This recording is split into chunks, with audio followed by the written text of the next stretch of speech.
Hello. Hello. Is this where they're keeping all the young women? Is this the young women area? Yes. Right, okay. You play in a lot of epic movies. You really like having mud and dust on your face, don't you? There's a lot of water on this one. There's a lot of water. Yeah. There's some very hard days on this film. Okay. You've sent a tweet to the Pope telling him to see the movie. If he saw the Noahs, what did you think it says about it? I think eventually the Pope will see the film.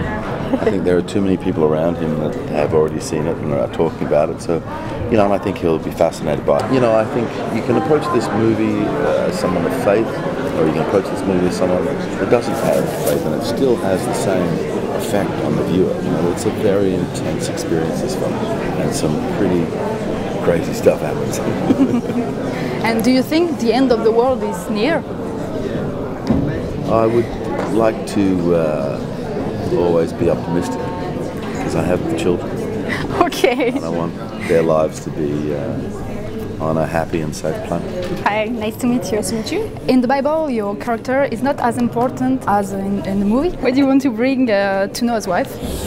Well, it's true if you read Genesis, which actually is quite a short story in the Bible on its own. Noah's wife isn't really, you don't learn anything about her, not even her name.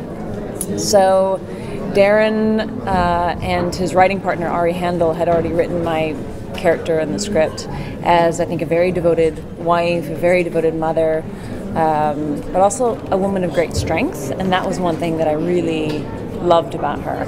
I loved her emotional strength, and I love that she was physically industrious as well. And you already play with Darren and Russell. Is it easier to you to play with someone you know? It was pretty great the first time with each of them, to tell you the truth, which is probably why I was so excited to work with them both again. I don't know if it's easier. It was wonderful. It's wonderful to work with people that you are inspired by and are comfortable with, and that you feel you work well with, and who you consider friends. So,